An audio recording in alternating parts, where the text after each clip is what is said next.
Continuamos con los temas, ¿cierto? El orden de Dios para la iglesia. Veremos el penúltimo tema, una iglesia restaurada, primera parte.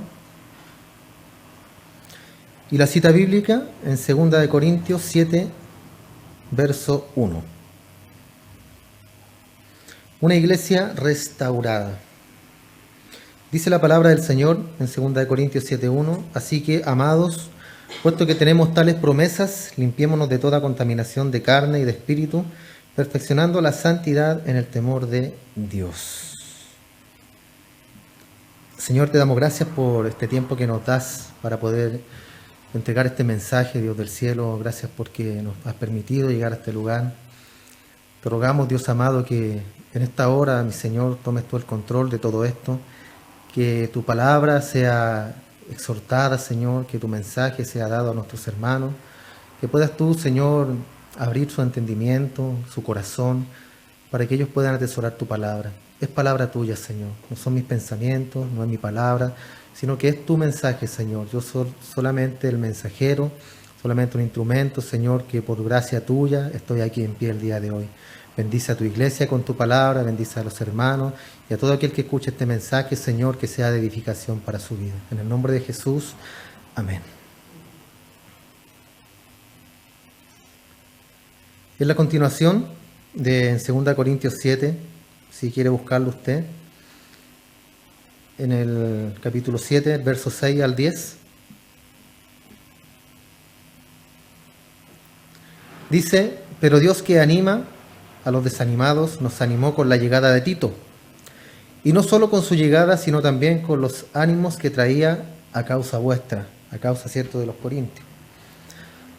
Nos habló de lo mucho que deseáis vernos y de vuestra tristeza y preocupación por mí. Todo ello aumentó mi alegría. Aquí es Pablo, cierto, que está hablando.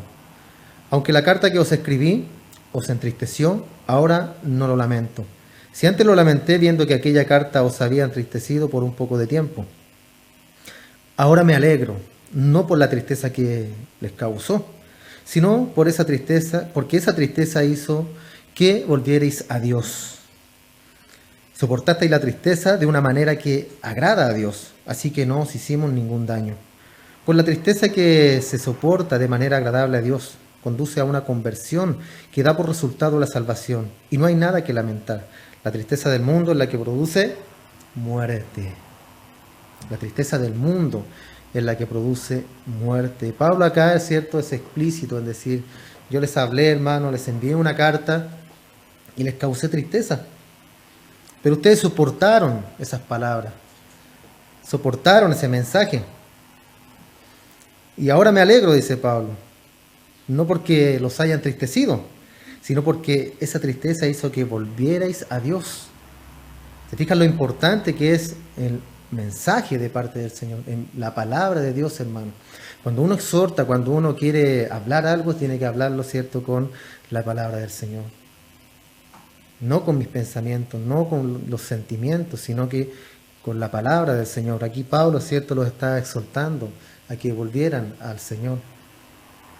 Y les dijo palabras fuertes a ellos, ordenó la iglesia, ¿cierto? Dedica un capítulo completo a ordenar los dones en la iglesia porque era un despelote, ¿cierto?, en todo lo que eran los dones que tenían estos hermanos. Y Pablo les hablaba fuerte y les hablaba claro. Y él se alegró, ¿por qué? Porque esas palabras causaron una tristeza, causaron un llanto en los corintios. Pero esa tristeza y ese llanto y esa molestia también en ellos, ¿cierto?, les causó dolor, pero a la vez causó que ellos volvieran su corazón al Señor. Soportaste la tristeza de una manera que agrada a Dios, así que no os hicimos ningún daño.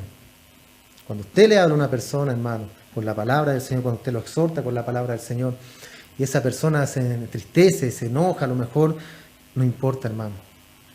No importa. ¿Por qué? Porque esa tristeza y esa molestia, si es verdadera en el Señor, va a producir un cambio en la persona. Va a producir un cambio en usted, un cambio en mí. Porque ¿a quién le gusta que le digan las verdades en la cara? A nadie, ¿cierto? Siempre va a haber una molestia, hermano. Y es lamentable, pero así debe ser.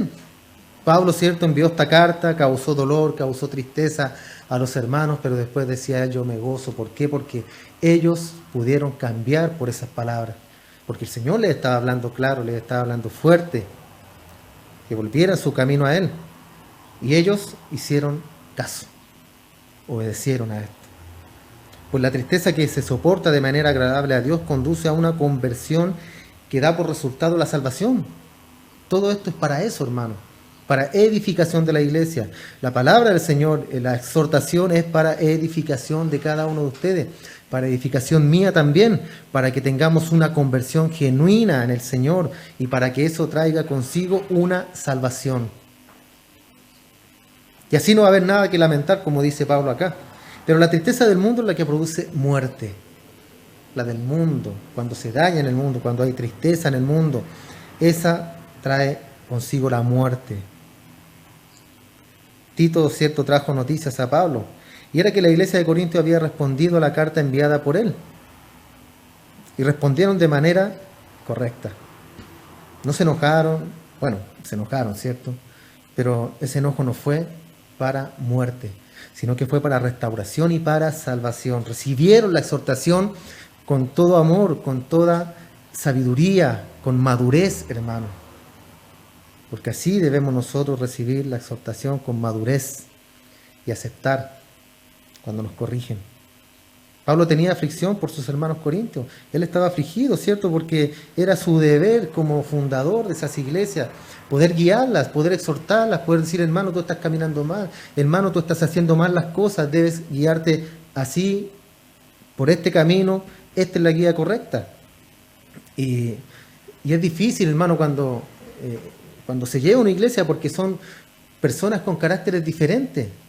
No todos piensan igual, no todos reaccionan igual a la palabra del Señor.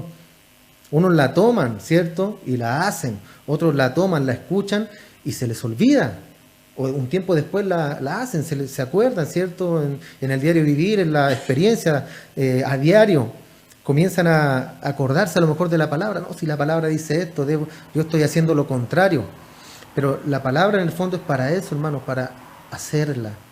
Dios nos habla, pero nos habla para que nosotros hagamos su palabra. Este mensaje, hermano, es parte de la serie y habla de la iglesia restaurada. Habla de una iglesia sana, hermano. Todos los temas que hemos visto es de una iglesia, habla de una iglesia sana, de una iglesia unida, de una iglesia que ora los unos por los otros, de una iglesia que tiene misericordia, de una iglesia que tiene piedad, de una iglesia que está comprometida. Hemos hablado en todos estos temas. Pablo tenía aflicción por sus hermanos porque los consideraba como a pequeños hijos. Los corintios entendieron el propósito de la carta, que era edificarlos, confrontarlos y guiarlos a un orden espiritual. Es solamente eso, hermano. La palabra del Señor es para eso, ¿cierto? Cuando usted busca un consejo, ¿en quién lo busca? ¿Que le hablen bonito o que le digan lo que realmente está pasando? La verdad, ¿cierto? La verdad queremos nosotros. La verdad con la palabra del Señor. Una verdad objetiva. Una verdad que no fluctúa de un lado a otro, sino que es eterna, hermano, la palabra del Señor. Una verdad que es absoluta. No hay variación en la palabra de Dios. Usted no puede decir, la palabra de Dios dice esto, pero ese pero siempre va a estar de más. Porque la palabra es una sola. Y no hay pero que valga sobre las escrituras, hermano, porque es la mente del Señor, es la mente de nuestro Dios, de nuestro Creador, de nuestro Padre. Entonces acá en Pablo vemos una actitud correcta, ¿cierto?, de un buen líder que no era perjudicar, sino restaurar por medio de la palabra. No era perjudicarlo, al contrario, era restaurar. Cuando somos inmaduros reaccionamos de mala forma, hermano. Por eso es muy importante cuando se exhorta a alguien, exhortarlo con la palabra del Señor, con la palabra de Dios. Pablo acá enseñó que Cristo es la cabeza de la iglesia. No hay alguien más por encima de Cristo en la iglesia. También habló de corregir los desórdenes dentro y fuera de la iglesia, ya hablando de nuestra vida diaria, de nuestra vida civil, de nuestra vida en el trabajo. Habló también del orden en los dones. Habló también en la aplicación del amor, ¿ya? En la unidad de la iglesia. Habló también de la cena del Señor, el simbolismo, el compartir, el ayudarse. Hablamos también del orden de la familia, el orden del matrimonio, que fue casi los últimos temas que tocamos. De la pureza, ¿cierto? La pureza física, sexual y espiritual también. Del respeto que debe haber el uno al otro en el matrimonio y como hermanos también, como iglesia, en que somos un cuerpo cuando nos unimos en matrimonio.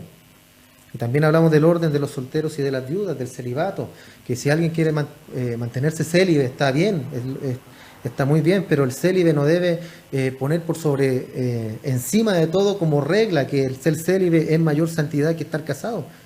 Tiene mayor santidad el célibe que el que está casado, porque eso no es así, hermano. La santidad es para todos igual. La Escritura nos dice y nos exhorta, sé santo, ¿por qué? Porque yo soy santo. Y eso es tanto para los célibes como para los casados, para el soltero, para los viudos, para quien sea. Si alguien quiere mantenerse en el celibato, muy bien, gloria a Dios, va a tener más tiempo para el Señor. Si alguno está casado, gloria a Dios también. Tiene su responsabilidad en el hogar, en el matrimonio y también para con el Señor. Y está bien, y la santidad es una sola. Expuso el pecado también acá y llama al arrepentimiento. Pablo siempre mantenía, ¿cierto?, la oración por cada uno de ellos, para que fueran creciendo a la imagen de Cristo. Ese es el deseo, hermano, de todo predicador, de todo líder, de que la iglesia crezca en conocimiento. Que usted, cuando llegó a este lugar, ya después de 1 o 2 años, no sea igual. Sabemos, ¿cierto?, que el pecado tiene una inercia en nosotros, y cuando llegamos a Cristo, esa inercia todavía queda en Él. Somos pecadores y estamos siendo pecadores, nos moriremos siendo pecadores, ¿cierto? Pero ese pecado llegará un día en que llegará al final. Y esa inercia al pecado la vamos a tener, hermano. Pero no por eso estamos libres de pecar. No por eso estamos libres de hacer lo que nosotros queramos. Al contrario, Cristo pone en nosotros un espíritu para que nosotros no pequemos, para que Él nos guíe al arrepentimiento, para que nos guíe a toda verdad y a toda justicia. El arrepentimiento en la iglesia, hermanos, es fundamental. Es fundamental. En la vida del cristiano es fundamental. Usted no puede vivir si usted no le ha pedido perdón a Dios por algún pecado que cometió. Usted no puede vivir así. ¿Por qué? Porque esto es algo continuo, hermano. Nosotros pecamos y nos arrepentimos. Y el fruto, ¿cierto?, de ese arrepentimiento es que el pecado no se vuelva a cometer. O a lo mejor se vuelva a cometer de forma esporádica o después de un largo tiempo, que cayó en alguna debilidad, que está débil espiritualmente. Pero no es algo de todos los días que usted peca, el Señor perdóname, y al otro día vuelve a pecar y el mismo pecado. Y al día siguiente, y así se lo lleva toda la semana pidiéndole perdón a Dios por el mismo pecado. Eso no es correcto, hermano. Eso no es correcto. El verdadero arrepentimiento lleva consigo el dejar el pecado. Se deja a un lado, porque uno se arrepiente. Y esas lágrimas, ¿cierto?, no son de cocodrilo, sino que son genuinas de arrepentimiento. Ahora, si se sigue practicando el pecado, esas lágrimas efectivamente son de cocodrilo. A lo mejor usted se está convirtiendo en un cocodrilo, derramando lágrimas que no son de verdadero arrepentimiento. Y debemos tener mucho cuidado ahí, hermano. Cuando hay arrepentimiento genuino, hay una reconciliación con Dios. Usted pecó y de la luz pasó a las tinieblas. En un segundo. De la luz a la tiniebla. ¿Y Dios? ¿Dónde habita Dios? ¿En las tinieblas? Él habita en la luz, hermano. Y para nosotros salir de esas tinieblas, ¿qué debemos hacer? Arrepentirnos. Usted se arrepiente, hermano. Dios lo perdona así. Y de las tinieblas pasa nuevamente a la luz. Y ahí Dios tiene comunión con usted. Porque Él habita en luz. Entonces, cuando hay arrepentimiento genuino, debe haber reconciliación con Dios, debe buscarse la restauración o la corrección de lo que se está desviando en nuestra vida. Pero a muchos no les gusta la corrección, hermano. ¿Cierto? A muchos no les gusta ser corregidos.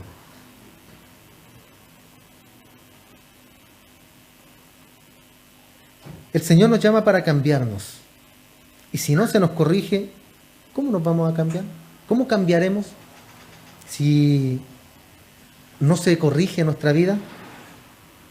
¿Cómo vamos a ser transformados si no sacamos, cierto, aquello que nos hace pecar? ¿Cómo podemos ser perfeccionados sin la palabra de Dios que esté ahí, cierto, siempre diciéndonos cómo debemos ser cambiados, cómo debemos ser restaurados? ¿Cómo vamos a ser restaurados, hermanos, si no dejamos que nos restauren? Si no dejamos que nos corrijan. La palabra de Dios es para todos. Es algo universal, hermano, para todos. Cuando se habla aquí de este lugar o de cualquier parte, cierto, que se esté predicando la palabra del Señor, es para todos, no es para la hermana Cindy. Este mensaje lo preparó el pastor para mí. Claro, porque él sabe dónde yo estoy fallando. Entonces preparó el mensaje para mí. Dios me libre, hermano, y siempre lo he dicho, que yo esté usando la palabra de Dios para tirar indirectas, hermano. Porque eso no se hace. La palabra de Dios para todos. Y les va a caer a algunos, me va a caer a mí, a cualquiera. Y siempre va a haber una parte, una porción que nos va a llegar más. Porque estamos fallando y necesitamos ser corregidos, hermanos. Pero nunca jamás piense, hermano, que las palabras son específicamente para una persona, porque no es así. No es así, hermano. Así no se trabaja la palabra del Señor. Es para todos. Y a todos siempre nos va a corregir el Señor de una u otra manera. 1 Pedro 5:10, mas el Dios de toda gracia, que nos llamó a su gloria eterna en Jesucristo, después que hayáis padecido un poco de tiempo, el mismo os perfeccione, afirme, fortalezca y establezca. Eso lo escribió Pedro, ¿cierto? Hablando, ¿cierto?, de Dios que nos llamó a la gloria eterna en Cristo, ¿ya? En Cristo, en el único que hay salvación, reconciliación con Dios, el único camino. Y después que hayáis padecido, ¿cuánto? Un poco de tiempo. ¿Cuánto dura nuestra vida? Un poco de tiempo. A lo mejor vamos a sufrir toda la vida, hermano. Pero ¿qué más da comparado con la eternidad que estará usted con el Señor? ¿Es algo comparable? ¿Puedo comparar la eternidad con lo temporal? No hay ninguna comparación, hermano. Ninguna. Usted habla de eternidad y es algo que no se puede imaginar. Y habla de algo temporal y usted se lo imagina así. Porque algo temporal pueden ser 1 año, 2 años, 5 minutos. Algo temporal que dura un cierto tiempo. Pero lo eterno es para siempre, hermano. Para siempre. Nosotros estamos tan limitados al tiempo-espacio que vivimos que muchas veces no logramos imaginar, hermano, la grandeza de la eternidad, de vivir una eternidad con Cristo, de vivir una eternidad con el Señor. Y es para siempre, hermano. Y después que hayáis padecido un poco de tiempo, Él mismo nos va a perfeccionar, hermano, nos va a afirmar, nos va a fortalecer y nos va a establecer para que continuemos, para que sigamos adelante. Entonces dejemos que Dios nos cambie, hermano, dejemos que Dios nos transforme, que nos corrija. Y usted no va a escuchar una voz del cielo, estás pecando, hijo. Sino que la misma palabra del Señor que usted escucha siempre. Cuando usted va a hacer algo, a lo mejor va a hacer un pecado de omisión, hermano. O un pecado que usted ni siquiera se está dando cuenta que lo está haciendo. Ayer hablábamos con mi hermano José y él me decía, tal día hiciste tal cosa. Y yo le dije, pero exhórtame, dime, ¿sabes qué? Estás mal. Porque de repente, hermano, nosotros fallamos al Señor, pero de manera inconsciente, lo estamos haciendo mal. Y ahí está el consejo del hermano, que te diga, oye, no, lo estás haciendo mal, no es así, no debes hacer eso. Y si estoy en el Espíritu, en el Señor, mi reacción será la correcta, ¿cierto? Tienes razón, hermano, está mal. Pero si no, voy a reaccionar mal. Ya, por el hermanito, si él no peca nunca, él no falla nunca. Y esas reacciones, hermano, déjeme decirle que son meramente carnales, de la carne. Cuando usted le habla así a un hermano que lo está exhortando, le está diciendo que usted está mal, y si usted le responde de esa manera, usted es un carnal. ¿Por qué? Porque uno siempre, en el camino del cristianismo, hermano, nosotros vamos a querer ir cambiando. Y Dios, por medio de un hermano, le va a decir a usted que está haciendo lo malo. Por medio a lo mejor de su hijo pequeño. Papá, mamá, eso no se hace. Váyase para usted. Viene el del caballero de la cuenta de la letra, mamá, dile que no estoy. El ejemplo, ¿cierto? El ejemplo. Y a veces los mismos niños nos van a decir, ¿cómo si? Pero si estás, pues mamá, eso es mentir. ¿Y qué va a hacer usted? Aparte de sonrojarse y que se llene de vergüenza, ¿va a corregir eso? ¿O se va a enojar? Te fuiste para arriba, tiro. 2 correazos. Más encima. Es la forma, hermano, que Dios nos va a corregir. Y debemos tener un espíritu, hermano, humilde para recibir esa corrección. A lo mejor le va a doler, se va a enojar mucho.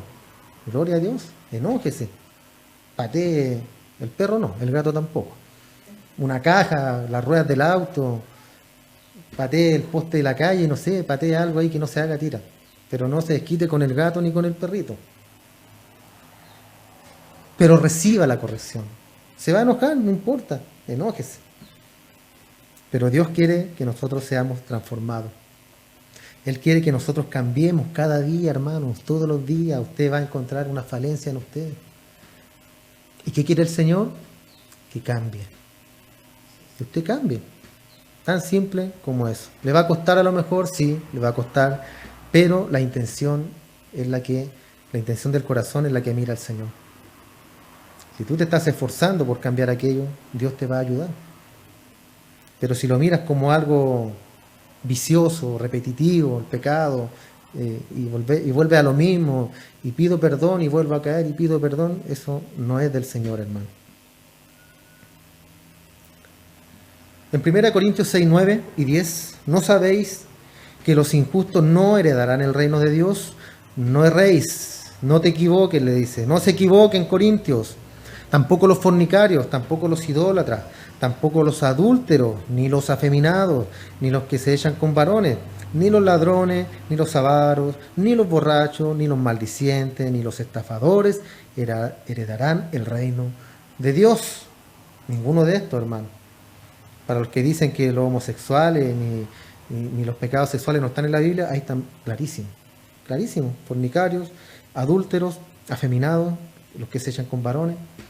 ¿Qué más? Eso abarca todo, hermano, el pecado sexual que hay hoy en día en el mundo. Después dice, y esto erais algunos. Se fijan, hermano, que la iglesia está lleno de ex adúlteros, de ex fornicarios, de ex ladrones, de ex avaros. Está lleno de eso la iglesia, hermano. Pero aquí dice ex. O sea que fueron antiguamente. Y después dice Pablo, mas ya habéis sido lavados. Cuando usted llega a Cristo, Él lo lava, hermano, lo purifica, lo transforma. Lo trae a su gracia, lo transforma, lo restaura, limpia su vida, le da un vestido nuevo, un anillo en su dedo, pone calzado en usted. Y lo hace su Hijo. Habéis sido lavados, ya habéis sido santificados. ¿Qué es santificados? Apartados. Te lavó, venías todo sucio, bien lavado, ¿cierto? Con el mejor detergente que tiene el Señor, que es la sangre de Cristo, nos lava, nos limpia, nos purifica y nos aparta. Después que habéis sido lavados, habéis sido santificados, apartados para mí, dice el Señor. Eres un apartado mío, ya me perteneces a mí, ya no perteneces al mundo. Y habéis sido, dice, aparte, justificados en el nombre del Señor Jesús. O sea, ya nadie te puede acusar, hermano, nadie, porque eres un apartado del Señor. Dios te justificó por medio de Cristo y ya nadie te puede acusar. Ya nadie puede decir tú no eres salvo, tú has perdido la salvación, tú aquí, tú allá. No. Él te lavó, te santificó y te justificó en el nombre del Señor Jesús por el Espíritu de nuestro Dios. Entonces, ¿qué debemos hacer nosotros ahora que estamos justificados, santificados y estamos lavados? Debemos glorificar a Dios con nuestro cuerpo, con nuestra vida y en el Espíritu. Esa es la tarea ahora, hermano. Porque si decimos que Dios nos apartó y que somos cristianos, ahora somos santos, debemos hacer lo correcto, lo que agrada al Señor. Entonces acá encontramos un gran ejemplo pastoral, hermano, y es el de mantener la pureza en la iglesia del Señor y el luchar enseñando la sana doctrina. Ese es el deber de nosotros, hermanos, los que predican, o el pastor, o el líder, quien sea. Llevar una iglesia sana. Sana. ¿Cómo se consigue una iglesia sana? Predicándoles la palabra, hermano.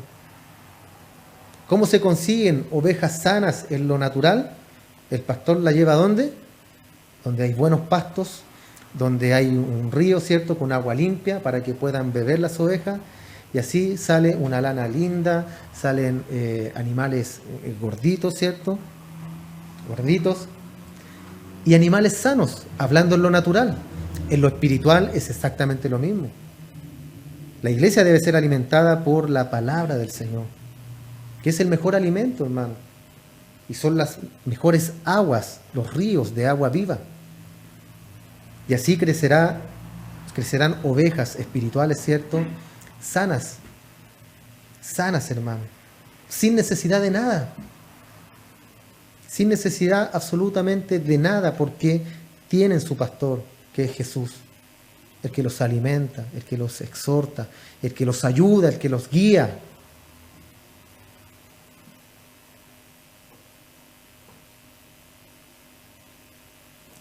La palabra debe ser enseñada, ¿cierto?, tal y cual está en las Escrituras. Y con el amor, ¿cierto?, como un padre hablaría a sus hijos. La palabra del Señor, hermano, a lo mejor te va a herir. Como dice Hebreos, ¿cierto?, que es como espada a dos filos, que atraviesa, traspasa hasta partir el alma y el espíritu. Donde se encuentra la lucha, ¿cierto?, en el cristiano, entre el alma y el espíritu. La palabra de Dios parte y divide eso, hermano, en dos. Y ya podemos distinguir entre lo bueno y lo malo. Y así es la palabra del Señor, y así lo va a hacer. Y si te sientes lastimado, lamentablemente la palabra de Dios lastima, hermano. Lastima, ¿por qué? Porque toca lo más profundo de nosotros para poder cambiarnos, para poder restaurarnos, para que seamos buenos hombres, buenas mujeres, buen esposo, buen hijo, buen padre. Y ese es el fin de la palabra del Señor. Y si nos hace daño o nos molesta, gloria al Señor, que sea siempre predicada la palabra de Dios, hermano. Y que nosotros podamos tener un espíritu humilde para recibirla. Una iglesia restaurada, hermano, es una iglesia formada por creyentes que han nacido de nuevo. Esa es una iglesia restaurada, por gente que ha nacido de nuevo. 2 Corintios 5, del 17 al 21, dice, de modo que si alguno está en Cristo, ¿qué más sigue? Las cosas viejas pasaron. He aquí, todas son hechas nuevas. Y todo esto proviene ¿de quién? De Dios. No es un mérito suyo, ¿ya? Dios nos encontró. ¿Quién nos reconcilió consigo mismo por Cristo? ¿Usted buscó al Señor? ¿Usted decidió ser cristiano? ¿Usted decidió seguir a Cristo? Acá dice que Dios nos reconcilió con Él mismo. O sea, Dios tomó la determinación y dijo, yo me voy a reconciliar con estos hombres pecadores. Y voy a enviar a mi Hijo para que Él muera y puedan tener salvación por nosotros. Él reconcilió consigo mismo por Cristo y nos dio el ministerio de la reconciliación. ¿Cuál es ese ministerio de la reconciliación? El Evangelio. Él nos entregó el Evangelio. Que Dios estaba en Cristo reconciliando consigo al mundo. Dios estaba reconciliándose consigo mismo con el mundo, no tomándole en cuenta a los hombres sus pecados, y nos encargó a nosotros la palabra de reconciliación. ¿Se fijan? Él dijo, yo me voy a reconciliar con ustedes mataron a mi hijo, es el mayor pecado, ¿cierto? Ustedes han pecado, han fallado, son todos unos desviados, pero yo no les voy a tomar en cuenta sus pecados, y enviaré a mi Hijo, ¿cierto? Y todo el que creyere en Él será salvo. Y todos los pecados serán olvidados. Y eso a algunos les vuela la cabeza, eso, hermano. Pero ¿cómo es posible? Bueno, Dios lo determinó así. ¿Qué vas a hacer tú? No, yo necesito pagar. Me voy de rodillas a la compañía. a pie pelado, trotando, punta y codo. Necesito de alguna forma pagar. Pero si Él está diciendo que no, hermano, no necesitamos pagar nada. Solamente necesitamos llegar a Cristo, arrepentirnos y que Él nos transforme, nos moldee y tener un espíritu humilde para que Él nos cambie. Así que somos embajadores en nombre de Cristo, enviados en nombre de Cristo, como si Dios rogase por medio de nosotros, o rogamos en nombre de Cristo reconciliados con Dios. Eso es lo que hacemos nosotros cuando predicamos el Evangelio. Oye, reconcíliate con Dios. Dios está hablando a tu vida. Dios está hablando a tu vida. Él quiere cambiarte, Él quiere transformarte, Él quiere que tú te acerques a Él. ¿Y la gente qué hace? Cuando usted le habla a alguien, ¿qué hace la gente? La mayoría de las veces. No le importa, hermano. Yo estoy bien así. Dios sabe que estoy bien. Dios sabe, Dios me conoce. Dios sabe que soy una buena persona. Dios sabe que ayudo, soy caricativo, soy un buen esposo. Eso no sirve absolutamente de nada, hermano. La palabra de Dios es clara cuando dice que tenemos entrada al reino de Dios por medio de ¿quién? De ser buen padre, de ser moralmente correcto, de no mentir, de no engañar, de no pecar. Tenemos entrada al trono de la gracia de Dios por medio de Cristo. Absolutamente Cristo. Nadie más que Él, hermano. No hay nada más que usted pueda hacer, hermano. Y eso debemos nosotros tenerlo claro. Reconciliados con Dios. Esa es la palabra que nosotros damos cuando le hablamos a una persona. Reconcíliate con el Señor. Dios quiere reconciliarse contigo. Envió a Cristo para que eso sucediera. Y la gente hoy en día, hermano, no quiere nada con el Señor. Ellos prefieren a su Dios. Prefieren a su Dios. Un Dios que ellos mismos inventan, que ellos se imaginan. Un Dios que los ayuda, un Dios que los bendice. Y eso es mentira, hermano. Al que no conoció pecado, por nosotros lo hizo pecado. Cargó todo el pecado nuestro en el Cristo, en el Señor Jesús. ¿Para qué? Para que nosotros fuésemos hechos justicia de Dios en Él. O sea, Él nos justificó, hermano. Justicia de Dios en Cristo. Si usted, el día que lleguemos al trono de Dios y esté ese gran juicio, los que están en Cristo serán apartados, hermano. Porque ya están justificados. Ya han sido apartados, santificados, justificados por medio de Cristo. No, Él creyó en mí, así que es apartado. Los demás serán juzgados para condenación eterna. Los que no han recibido a Cristo, hermano. Lamentablemente es así. La palabra de Dios lo dice, lo enseña. Y es así. Nosotros seremos juzgados, ¿cierto? Según nuestras obras, según cómo hayamos caminado con el Señor. Pero no va a ser un juicio condenatorio. Que ese es el tribunal de Cristo. Lo otro será el gran juicio del trono blanco, donde todos comparecerán ante Dios. Y Dios dictará la sentencia. ¿Y cuál será la sentencia? Culpable. No, pero Señor, no, si es van a dictar sentencia. No es para apelar, no es para que tú digas, Señor, yo no te conocí, Señor, yo no tenía idea que tú existías.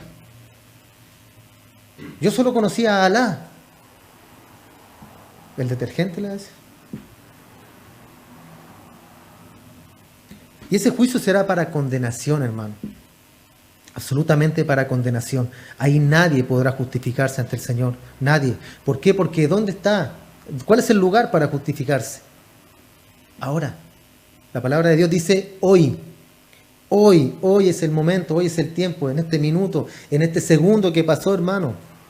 Que ya fue el tiempo. Ahora es nuevamente el tiempo de Dios para arrepentirse, para buscar al Señor, para buscar a Dios. Y aquí sí podemos justificarnos. ¿Por medio de quién? De Cristo. Tan simple y tan fácil como eso, hermano. Tan simple y tan fácil como eso. Pero la gente no quiere a Dios.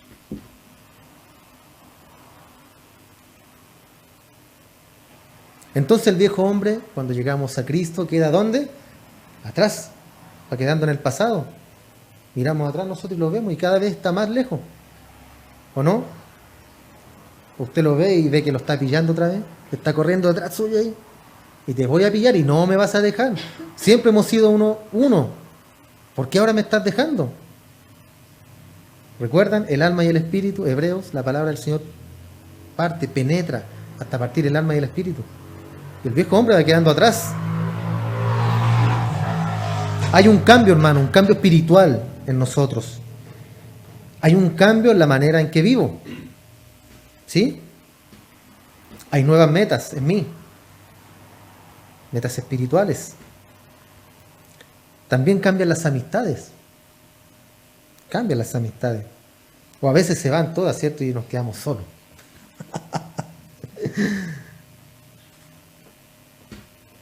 Y también tenemos nuevas responsabilidades, hermano, que es hablar de aquel que nos llamó y que nos salvó. ¿Cierto? Si vivimos una vida cristiana, debemos hablar de lo que vivimos. Hay una nueva perspectiva de vida en nosotros cuando llegamos al Señor. En Romanos 8:28,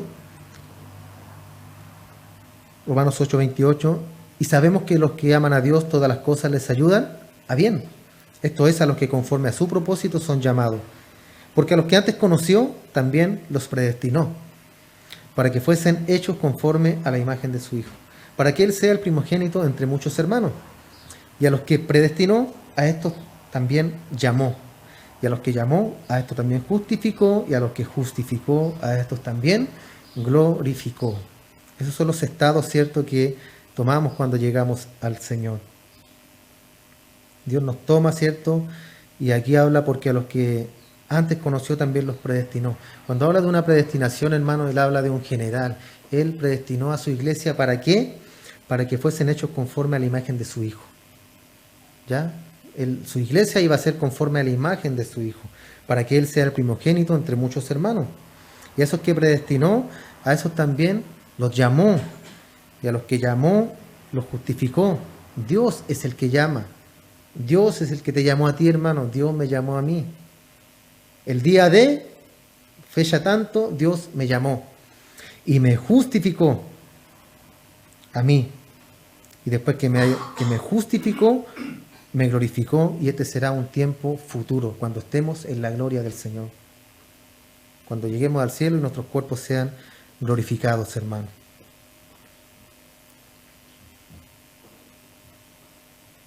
Entonces, hermano, cuando somos una iglesia restaurada, van a ver en la iglesia personas nuevas criaturas, algo fresco, algo que no es lo mismo de antes, algo realmente nuevo, no como lo del mundo, que siempre es lo mismo, sino que en nosotros siempre habrá una renovación en el espíritu. Siempre habrá una renovación. El mundo siempre es lo mismo, hermano. La maldad, la perversión, el pecado, la muerte, siempre será lo mismo.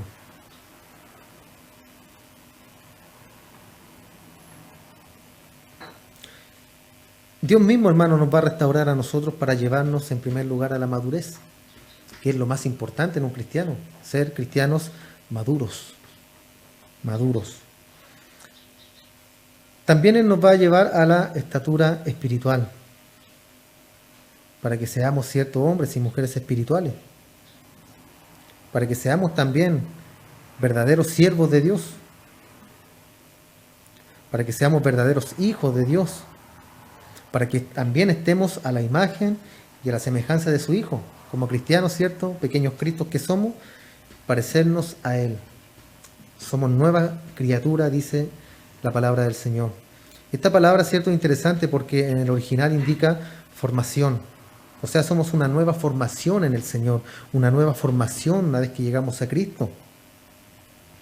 Y somos propiedad de aquel que nos fabricó, del que le dio la forma original. Parafraseando, podríamos decir nosotros, habiéndonos perdido en el pecado, el Padre, por medio de Cristo, consiguió apropiarse de nosotros nuevamente para darnos una nueva y fresca formación.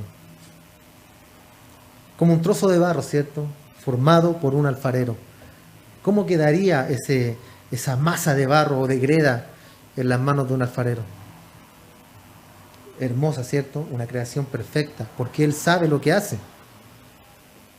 Pero ¿cómo quedaría en las manos de alguien que no conoce la materia? En un mecánico, supongamos. Ahí está la masa de barro de greda, hace una vasija hermosa. ¿Qué va a hacer un mecánico? No tiene idea de formar la greda o el barro. El alfarero sí lo sabe hacer. Y el alfarero es nuestro Señor, hermano. Él va a formar nuestra vida.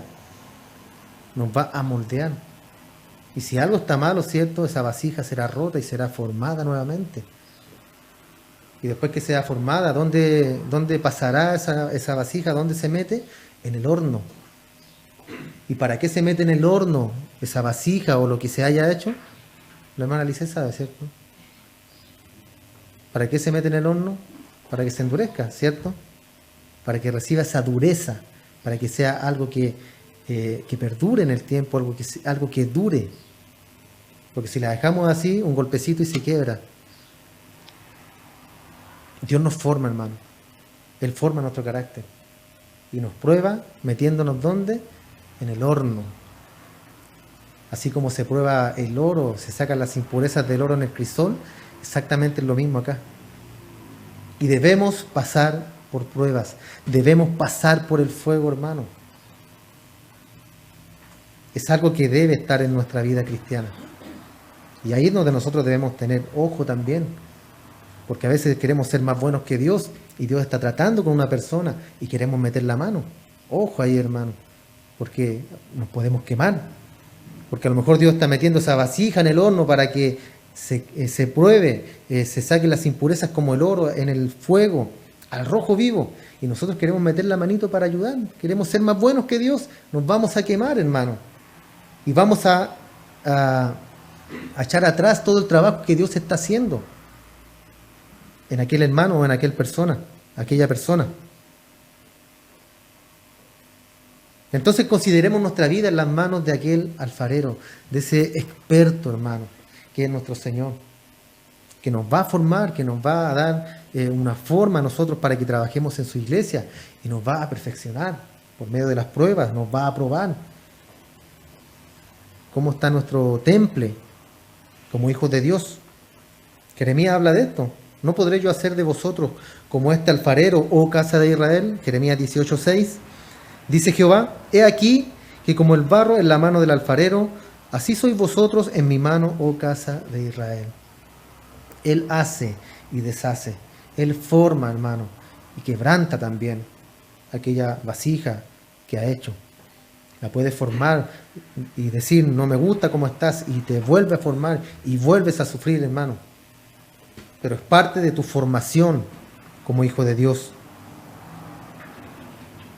Debido al pecado, hermano, nuestra mente, espíritu y cuerpo fueron dañados, fueron desviados del propósito original, que es adorar a Dios y vivir para glorificar al Creador. Ese es el propósito original de nosotros, de nuestra vida, de nuestra existencia, de que estemos aquí, hermano. El mundo, los sabios se preguntan quiénes somos, de dónde venimos, hacia dónde vamos, cuál es la misión en la tierra. La palabra de Dios tiene esas respuestas, muy claras, pero ellos no las aceptan. Y andan buscando, ¿cierto?, de dónde venimos. Venimos del mono, venimos de un renacuajo. Todo partió de la nada, del Big Bang y todas esas teorías, hermano. Buscan algo, como dicen ellos, más elevado, ¿cierto?, en qué creer. Pero la palabra de Dios es clara y nos da, nos enseña cómo fue formado y cómo fue creado todo. No hay duda de eso. Entonces, hermanos, hablando de esto, necesitamos nosotros un nuevo nacimiento. En Juan 3:3 dice, respondió Jesús y le dijo a Nicodemo, de cierto te digo, que el que no naciere de nuevo no puede ver el reino de Dios. Nacer de nuevo. Nicodemo le dijo, ¿cómo puede un hombre nacer siendo viejo? ¿Puede acaso entrar por segunda vez al vientre de su madre y nacer? Estas palabras son de un hombre, hermano, un doctor de la ley, un hombre sabio. Miren las palabras. Son más como un tema burlesco, ¿cierto? ¿Cómo puede un hombre nacer siendo viejo? ¿Puede acaso entrar por segunda vez al vientre de su madre y nacer? La respuesta es obvia, ¿cierto? No puede ser eso. Respondió Jesús, le dijo, de cierto te digo, que verdaderamente es así. El que no naciere de agua y de espíritu no puede entrar en el reino de Dios. Lo que es nacido de la carne, carne es, y lo que es nacido del espíritu, espíritu es. Separa lo carnal de lo espiritual. ¿Cómo yo estoy hablando, le dice Jesús, de lo espiritual y tú sales con cosas carnales?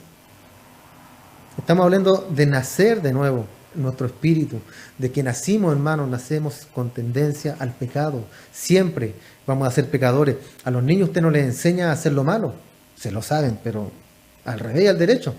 Pero sí les enseñamos nosotros a hacer lo correcto, porque lo malo viene intrínseco en el hombre, está ahí, está dentro de nosotros.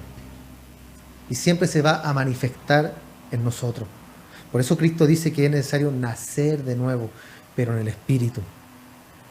Ahí es donde el Espíritu nace de nuevo y nosotros ese mal, ¿cierto?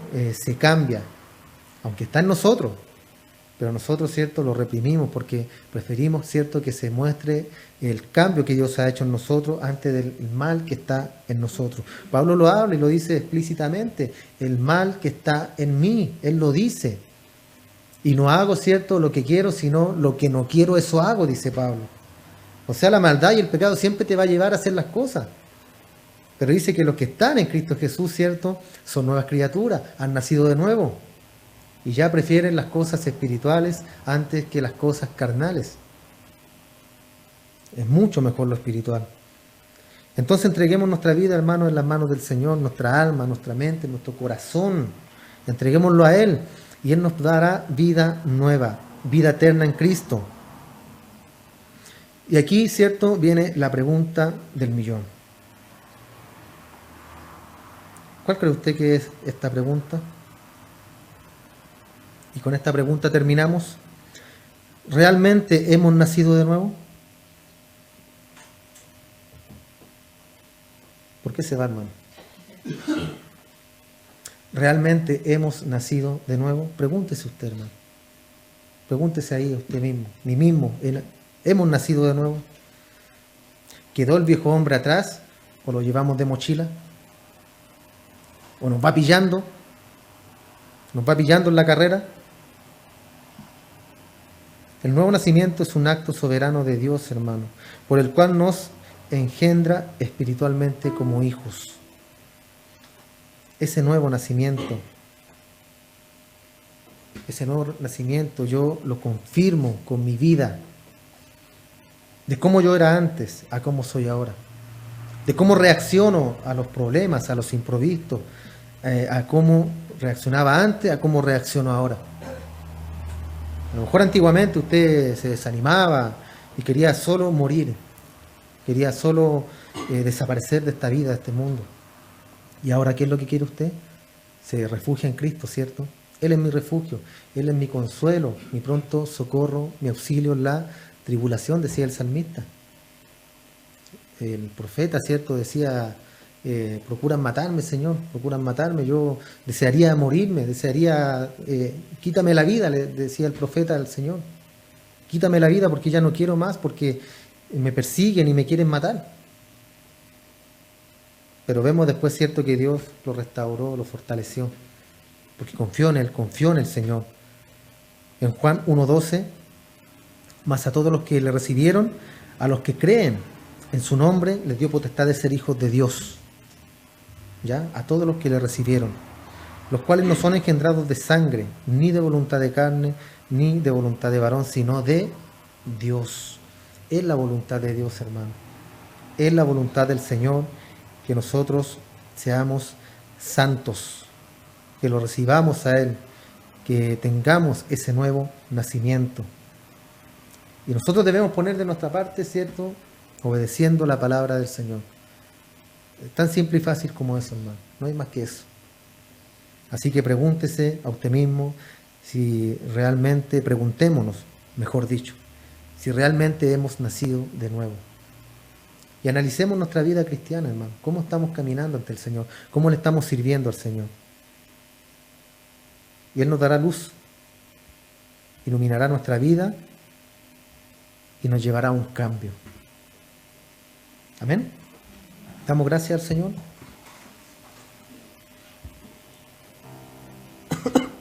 Señor, agradecemos tu palabra, Padre. No hay duda, Padre, que queremos ser una iglesia restaurada. Queremos, Señor, que tu palabra siempre prevalezca por sobre todo pensamiento humano, que tu palabra prevalezca por sobre todo lo que pueda hablar cualquier hombre o cualquier mujer, con pensamiento humano o pensamiento carnal, Señor, no. Que tu palabra sea siempre el estandarte en esta iglesia, Dios. Y así en cada iglesia donde se predica la sana doctrina, las sanas palabras, Señor. Queremos darte gracias porque tú nos has llevado a la Escritura, porque tú nos has llevado a la Biblia, Señor. Eso es lo que nosotros debemos buscar, tu palabra. Porque nos has llevado a conocerte de una manera diferente. No como a lo mejor algunas veces nos enseñaron, sino que como tú quieres que caminemos, Señor, en tu palabra y en tu verdad. Gracias por la vida de mis hermanos que han estado el día de hoy acá. Bendícelos cada día más, Señor. Dales fuerza, fortalécelos. Así como a cada uno también que pueda escuchar este mensaje o que pueda llegar a escuchar estas palabras, Señor. Que son tus palabras, que es tu mensaje, Padre amado.